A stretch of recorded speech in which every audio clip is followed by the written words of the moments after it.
Today we gathered here because of world stroke day. అంటే ప్రతి సంవత్సరం కూడా స్ట్రోక్ డే అన్నది 29 అక్టోబర్ జరుపుతాం. దీనికి ప్రతి సంవత్సరం కూడా ఒక థీమ్ ఉంటుంది. ఈ సంవత్సరం థీమ్ ఏంటంటే every minute counts. Every minute counts. That means every minute is important in tackling the stroke patient. ఈ స్ట్రోక్ పేషెంట్ ఇంపార్టెన్స్ ఏమిటంటే, మీరు హార్ట్ అటాక్ అంటే మీకు ప్రతి ఒక్కరికి తెలుసు, చిన్న పెయిన్ వచ్చినా సరే హార్ట్లో పెయిన్ చేస్తే పరిగెడతాం. కానీ పెరాలసిస్ అన్నది వచ్చినప్పుడు తొందరగా రికగ్నైజ్ చేసుకోలేదు. సో దీన్ని రికగ్నిషన్ చేసుకొని వెంటనే వెళ్ళినట్టయితే, ట్రీట్మెంట్ చేసుకోగలిగితే అది నార్మల్ లైఫ్ వస్తుంది. లేదంటే ఆల్మోస్ట్ బెడ్ రిడన్గా అయిపోతారు. ఎగ్జాంపుల్ ఏంటంటే ఎక్యూట్ స్ట్రోక్ అంటే క్రానిక్ స్ట్రోక్. రెండు రకాలు. ఎక్యూట్ స్ట్రోక్ అంటే విదిన్ ఫ్యూ అవర్స్. దీన్ని మనం ఏమంటామంటే window period or golden hour. దీన్ని ఫస్ట్ 4.5 అవర్స్గా తీర్చిదిద్దారు. వరల్డ్ ఫెడరేషన్ అంతా కూడా, American heart association, American stroke association, వీళ్ళందరూ కలిపి రూల్స్ ఫ్రేమ్ చేస్తారు. దానిలో ఆ ఫ్రేమ్ చేసిన వాటిలో ఇంపార్టెంట్ ఏంటంటే 4.5 hours is the golden period or golden hour where the patient should be brought. అంటే పేషెంట్ని ఈ పీరియడ్లో హాస్పిటల్కి చేర్చాలి. అందుచేతనే ఎవరీ మినిట్ కౌంట్స్. అంటే ప్రతి నిమిషము కూడా స్ట్రోక్ అన్నది ప్రారంభం అయిన తర్వాత కొన్ని మిలియన్స్ ఆఫ్ న్యూరాన్స్ డ్రాప్ అయిపోతాయి, చనిపోతుంటాయి. So to prevent that we have to make the blood to flow in to the brain. ఈ స్ట్రోక్ అన్నది ఎందుకు వస్తుందంటే బ్లడ్ సప్లై తగ్గి వస్తుంది. ఈ బ్లడ్ సప్లై తగ్గిందాన్ని మనం రివైవ్ చేయాలి. దాన్ని రివైవ్ చేయాలంటే ఆ థ్రాంబస్ అన్నదంటే క్లాట్ అన్నది ఫార్మ్ అయ్యి బ్లడ్ సప్లై ఆపేస్తుంది. మనం ఇప్పుడు చేసే ట్రీట్మెంట్ ఏమిటంటే ఆ థ్రాంబస్ని కరిగించడం. ఈ థ్రాంబస్ కరిగించడం ఎలా జరుగుతుంది? దానికి సరైన డ్రగ్స్, కొత్త డ్రగ్స్ వచ్చినాయి. అదేంటే టెనాక్టిప్లేజ్ అని, ఆల్టిప్లేజ్ అని 2 రకాల డ్రగ్స్ ఉన్నాయి. A little costlier but it gives life to the patient. ఈ విదిన్ టైం 4.5 అవర్స్లో మీరు తీసుకొచ్చినట్టయితే ఇమీడియట్గా స్కాన్ చేయడం జరుగుతుంది. స్కాన్ చేసిన వెంటనే ఈ ఇంజెక్షన్ ఇవ్వడం జరుగుతుంది. ఈ ఇంజెక్షన్ ఇచ్చిన వెంటనే పేషెంట్ రికవరీ స్టార్ట్ అవుతుంది. ఎంత తొందరగా అవుతుందంటే 24-48 అవర్స్లో పేషెంట్ 0 పవర్తో ఉన్నవాడు పవర్ రిగైన్ చేస్తాడు. స్పీచ్ పోయినవాడు స్పీచ్ రిగైన్ చేస్తాడు. And at the end of 1 week may be able to walk. అదే యూజువల్గా కౌంట్ చేసేదంటే అట్ ది ఎండ్ ఆఫ్ 3 మంత్స్కి తీసుకుంటాం. 90 డేస్లో యూజువల్గా పేషెంట్ ఎంత ఇంప్రూవ్ అవుతుంది. ఇప్పుడు ఈ డ్రగ్ ఇవ్వని పేషెంట్కి, డ్రగ్ ఇచ్చిన పేషెంట్కి తేడా ఏమంటే 90 డేస్లో సరే పేషెంట్ రికవరీ 80-90% నార్మల్ అయిపోతారు. డ్రగ్ ఇవ్వకపోతే నార్మల్స్ తక్కువ. ఇది important. This is the golden hour. ఇటువంటి పేషెంట్లు ఎలాగ సంపాదించాలి, ఎలా తీసుకురావాలనేది అవేర్నెస్ క్రియేట్ చేయడానికే దీని ముఖ్య ఉద్దేశం. This hour is so important and this news to be spread into the all the public. ఇదివరకు కూడా మేము చాలా క్యాంపులు కండక్ట్ చేసాము. రిటైర్డ్ ఆఫీసర్స్ అందరికీ కండక్ట్ చేసాము. అలాగే పబ్లిక్ అందరికీ కండక్ట్ చేసాము. కొంతమంది ఇది ఇన్సూరెన్స్ పీపుల్కి కండక్ట్ చేసాము. అలాగే రిటైర్డ్ ఎస్బీఐ ఎంప్లాయీ కండక్ట్ చేసాము. డిఫరెంట్ ప్లేసెస్లో different group every year 2 to 3 times awareness program create చేస్తాం. ఈ అవేర్నెస్ ప్రోగ్రామ్ కూడా ఎంత ఇంపార్టెన్స్ వచ్చిందంటే మనకి మిగతా హాస్పిటల్ ఈ థ్రాంబోలైసిస్ అంటుంది. ఈ థ్రాంబోలైసిస్ ట్రీట్మెంటు వరల్డ్ ఓవర్ తీసుకున్నట్టయితే మిగతా కంట్రీస్లో అన్నింటిలోనూ కూడా 9 to 10% థ్రాంబోలైసిస్ చేయగలుగుతున్నారు. అదే యుఎస్లో అయినట్టయితే 15%. మనకి మెడికవర్లో ఎంత ఇంపార్టెన్స్ పెరిగిందంటే, ఎంత థ్రాంబోలైసిస్ ఎక్కువ చేయగలుగుతున్నామంటే, అందరూ ఇక్కడ neurologist, group of neurologist and neuro surgeons and interventional neurologist are there. మేము ఎంత almost we have reached to 90 to 20%. This is a world record. I'm going to present a paper and we're publishing the team work. So sir చెప్పినట్టు ఇనీషియల్గా within 4.5 అవర్స్లో వస్తే thrombolysis అంటే ఆ clot buster, ఆ injection ఇచ్చి క్లాట్ బస్ట్ చేసిన తర్వాత పేషెంట్ ఇంప్రూవ్ అవ్వచ్చు. కొన్నిసార్లు ఏమవుతుందంటే మేజర్ వెజల్ ఏమైనా బ్లాక్ అయినా, ఇంకా నెక్లో వెజల్ కానీ బ్రెయిన్లో వెజల్ కానీ బ్లాక్ అయినా, ఈ ఇంజెక్షన్ ఇచ్చిన తర్వాత కూడా పేషెంట్ ఇంప్రూవ్ అవ్వకపోతే ఆ క్లాట్ని రిట్రైవ్ చేస్తాం. దాన్ని మెకానికల్ థ్రాంబెక్టమీ అంటారు. దాన్ని చేయడానికి కూడా మన దగ్గర ఇంటర్వెన్షన్ న్యూరో రేడియాలజిస్టులు ఉన్నారు, doctor దలై and doctor Anil. So వాళ్ళు ఈ 4.5 అవర్స్ 6 అవర్స్ అయిన తర్వాత వాళ్ళని రిట్రైవ్ చేయడానికి అవుతుంది. ఈ golden period are window period అయిన తర్వాత పేషెంట్కి సడన్గా బ్లడ్ ఫ్లో వెళ్ళిన తర్వాత కూడా ఆ తర్వాత బ్రెయిన్లో ఎడిమా ఫామ్ అవ్వచ్చు. అంటే బ్రెయిన్కి సర్క్యులేషన్ ఇంప్రూవ్ అయిన తర్వాత బ్రెయిన్ చుట్టూతా వాపులా రావచ్చు. ఈ వాపు తగ్గించడానికి వాటికి మెడికేషన్స్ ఇస్తూ ఉంటాం 6 hours దాటిన తర్వాత వాళ్ళకి. సో ఇచ్చిన తర్వాత కొన్నిసార్లు మనకి ఈవెన్ దో మనం ఆ వాపుని తగ్గించలేకపోవచ్చు మెడికేషన్తో వాటితో. ఇలాంటి వాళ్ళకి ఇమీడియట్గా డికంప్రెషన్ క్రేనియోటమీ అంటారు, సర్జరీ చేయాల్సి వస్తుంది. దానికి మన neuro surgeon doctor T Suresh గారు, వెన్నభూషణ్ గారు ఉన్నారు ఇక్కడ. So A group of doctors అందరూ ఉన్నారు ఇక్కడ, intervention neurologist, intervention neuro radiologist and neuro surgeons. So stroke అనేది ఏదో సింపుల్గా ఏదో జస్ట్ ఇలా వచ్చి ఇంజెక్షన్ ఇచ్చి ఇంప్రూవ్ అయ్యే కేసెస్ సినారియోస్ తక్కువగా ఉంటాయి.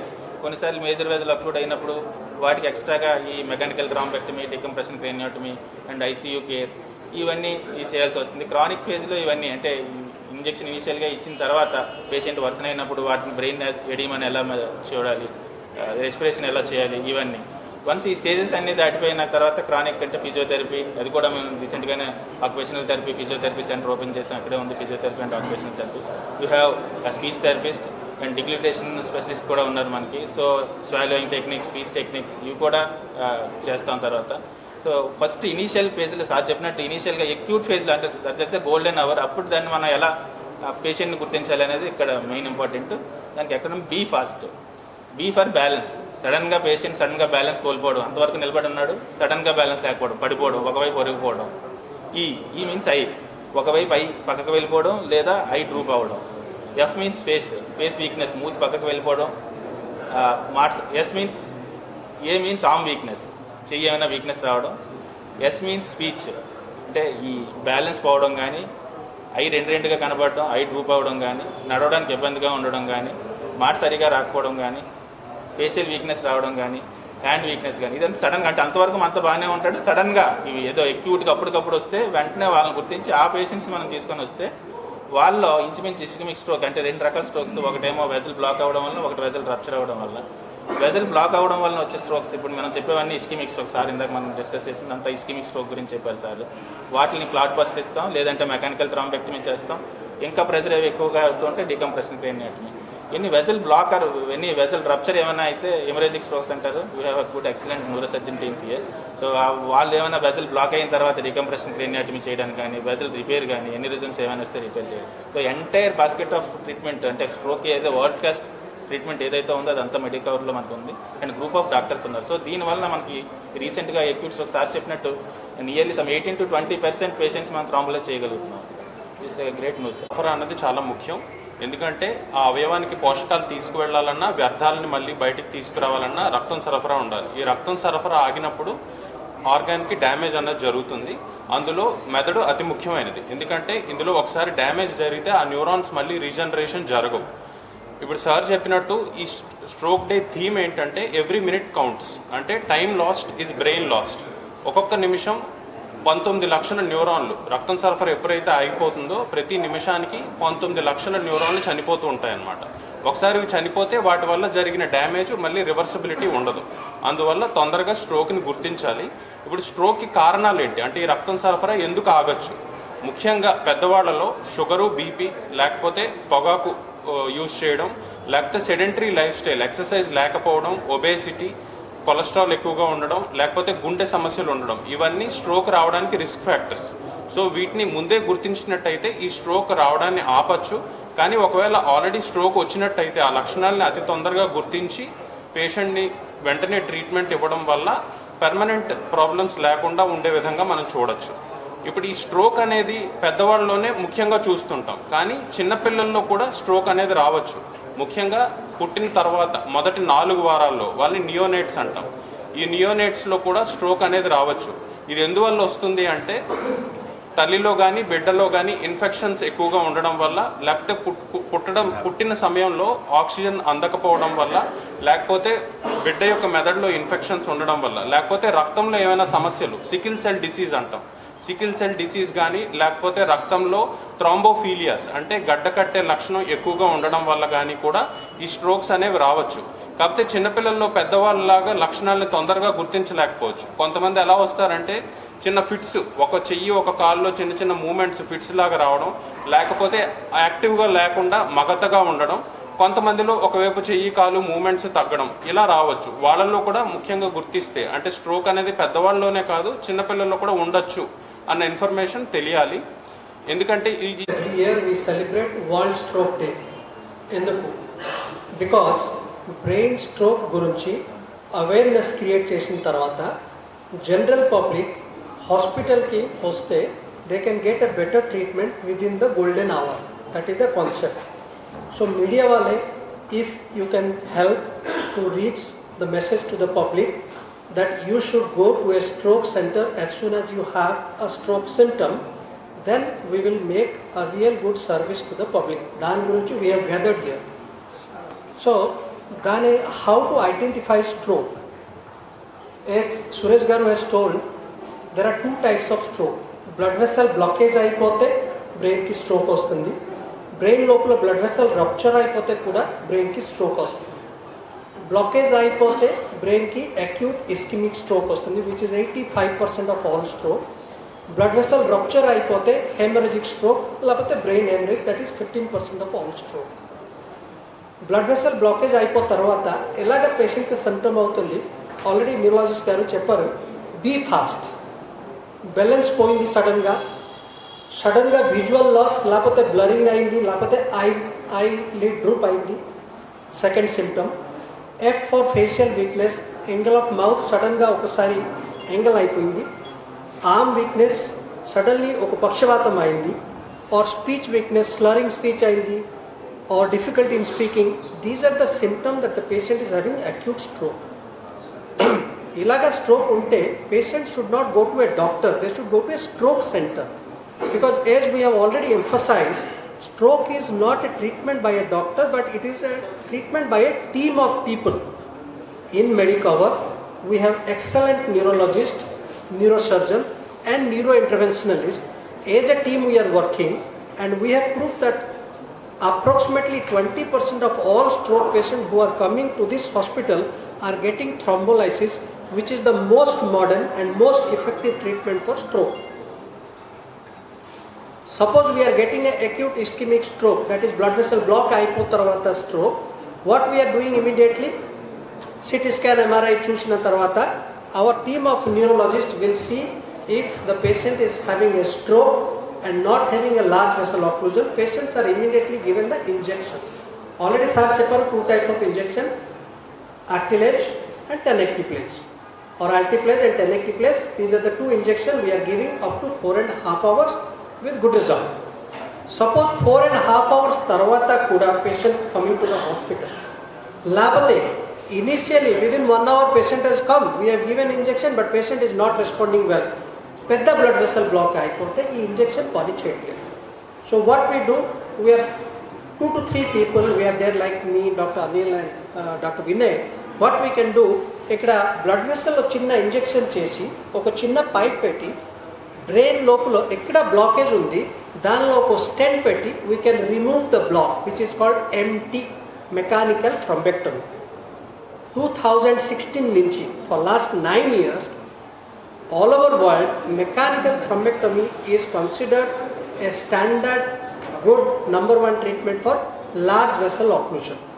For last 5 years, COVID tarvata we have gathered, organized as a stroke team, and whichever patients are appropriate selected by the team, we are going for a mechanical thrombectomy. ఎలాగా జరుగుతుంది procedure, hand నుంచి లేకపోతే leg నుంచి వెళ్ళిపోయి బ్రెయిన్లో angiogram చేసిన తర్వాత ఎక్కడ బ్లాక్ ఉంది దానికి ఎస్పిరేషన్ మాధ్యమంలో లేకపోతే స్టెంట్ పెట్టి స్టెంట్ రిట్రీవర్ చేసి ఈ మెకానికల్ థ్రోంబెక్టమీ చేసి పూర్తిగా we're reversing the blood flow to the brain. That is how we're doing. Thank you sir. ఆడిటింగ్కి వెళ్ళి తీసుకొచ్చే లోపు అలా right hand right leg voice కూడా 3 పడిపోయాయి. అది ఆల్రెడీ మామూలుగా తేవడం లేట్ అయితే చూస్తాను, ఆ వైపు చూస్తుంది, నేను రెస్పాండ్ అవుతాను. కంగారు అయ్యి మా అబ్బాయికి చెప్తే వాడు వెళ్ళి కింద అపార్ట్మెంట్ ఫ్లోర్లో వాళ్ళని ఎలర్ట్ చేశారు. తీసుకొచ్చి అంటే ఆయనకు కొంచెం అవేర్నెస్ కానీ మా వాచ్మెన్ వాళ్ళ ఫ్లోర్లో వాళ్ళకి వాళ్ళు ఇలాగా అంటే గణింగ్ చేయలేదు కానీ స్ట్రోక్ అని కొంచెం పర్సంటేజ్ చెప్పారు. సో మాకున్న ఫ్యామిలీ గ్రూప్లో మా మిస్సెస్ చెప్తే డాక్టర్ సత్యరావు సార్ పేరు చెప్పారు మా ఫ్యామిలీ గ్రూప్లో. సో దానికి వెంటనే లక్కీగా ఇక్కడికి తీసుకురావడం జరిగింది. వచ్చినప్పుడైతే నాకు కంప్లీట్గా ఈ right hand right leg voice 3 options. Sir వచ్చి అందరు చెప్పినట్టుగా మా ఫ్యామిలీతో మాట్లాడి డాక్టర్ మళ్ళీ వచ్చి రెస్పాండ్ చేసి ఆయన మళ్ళా వచ్చినప్పటికి మొత్తం సెట్ అయింది. 12వ తారీఖు నాడు నాకు స్ట్రోక్ వచ్చింది. ఎలా స్ట్రోక్ అయ్యి రాత్రి 12 గంటలు పడుకోను, మంచి నిద్రలో ఉన్నాను. నేను నిద్రలో ఉంటాడు 1 గంటన్నర పావుతో 2 గంటలు యూరిన్కి వెళ్దామని చెప్పి లగద్దాం ఉంటాడు వెళ్ళను. లెఫ్ట్ సైడ్ మూతి వంక అయిపోయింది, లెఫ్ట్ సైడ్ చేయి రాదు, లెఫ్ట్ సైడ్ కాలు రాదు. మరి నేను ఎలాగా ఇటు వెళ్ళాలని చెప్పేసి అంటాడికి ఆ మంచం మీద ఉంటూ మరి భగవంతుడు నాకు ఏం చేశాడు కానీ ఈ రైట్ హ్యాండ్ అలా మంచం మీద ఓపుకొని పక్కకు పడ్డాను కిందకి. పడితే నా భార్య వెంటనే లేచి ఏమంటే నేను మాట్లాడడానికి నాకు నోరు రాదు, చెయ్యి రాదు, కాలు రాదు. వెంటనే అవి చూసాము. మా ఆయనకి ఎప్పుడు లేదు, మూతంత అయిపోయింది, కాలు అంతా అయిపోయింది. పక్కనే ఉన్నటువంటి ఆల్రెడీ గారు లేకపోతే ఆయన వెంటనే తీసుకొచ్చాము. వచ్చి అక్క ఎక్కడ తీసుకెళ్తాం అక్క, మా ఆయన చచ్చిపోతాడు 2 గంటలు పోతా అన్నాడు. వెంటనే తమ్ముడు మెడికల్ హాస్పిటల్ తీసుకెళ్తారా, బాగా కింద ముందు అక్కడ ఆపరేషన్ కాలు మోకాల ఆపరేషన్ అయింది అని చెప్పి వెంటనే హాస్పిటల్ తీసుకొచ్చారు. తీసుకొచ్చేటప్పటికి 3 గంటలు అయిపోయి గంట ఉంది. డాక్టర్ గారు చూసాము. ఇతనికి బ్రెయిన్ స్ట్రోక్ వచ్చింది, కల్తీలో ఉన్నాయి. ఒకటి అంచేత ఇమీడియట్గా ఇంజక్షన్ చేయాలమ్మని చెప్పి వెంటనే 4 గంటల లోపు 4:30 గంటలకు ఇంజక్షన్ తెచ్చి ఆ ఇంజక్షన్ ఎక్కించిన తర్వాత 1 అవర్ పోయిన తర్వాత మా ఆవిడ పిలిచారు డాక్టర్ గారు. అమ్మ అప్పటికిప్పుడు ఏం తేడా ఉంది చూడంటే మూత ఎలా స్ట్రైట్గా అయింది, చెయ్యి లేచింది, ఏళ్ళు వచ్చాయి, కాలు వచ్చాయి. డాక్టర్ గారు పట్టుకొని మరే బాస్ మీరు చెయ్యాలవుతాను సార్, బాగానే ఉంది సార్ అన్నాను. మరే పర్లేదు బాగుంటుందని చెప్పేసి అంటే మెడిసిన్ వేసుకున్న తర్వాత మాట వచ్చింది, నాలుగు అన్ని కరెక్ట్గా వచ్చి కంటి చూపు పెరిగింది, కాలు ఊపగలుగుతాను. తర్వాత దాంట్లో అలా ట్రీట్మెంట్ చేసిన తర్వాత ఏమొచ్చి తర్వాత ఏం చేసి ఇప్పుడు కూడా నాకు 99% రికవర్ అయింది. నాకు ఇదంతా మా డాక్టర్ సత్యారావు గారు సలహాలే. ఎందుకంటే వచ్చిన ప్రతిసారి కూడా నాకు ఆయన చెయ్య కాలు కొను అన్ని ఎగ్జామ్ చేస్తారు. అయితే అడిగాను డాక్టర్ గారు నేను ప్రతిరోజు వాకింగ్ చేత 4 కిలోమీటర్లు వెళ్తాను, నేను రిటైర్డ్ ఫారెస్ట్ ఆఫీసర్ కదా, నాకు ఎందుకు వచ్చింది సార్ స్ట్రోక్ అన్నాను. ఎందుకు వచ్చింది నమ్మ రిటైర్కి ఇంతకుముందు హ్యాబిట్స్ ఉన్నాయన్నాడు. నేను 30 సంవత్సరాలు సిగరెట్ కాల్చాను సార్, ముందు కాల్చాను సార్ అన్నాడు. దాని ఇన్ఫెక్ట్ కొంత ఉండొచ్చు, కొన్ని రావచ్చు అని చెప్పి చెప్పారు డాక్టర్ గారు.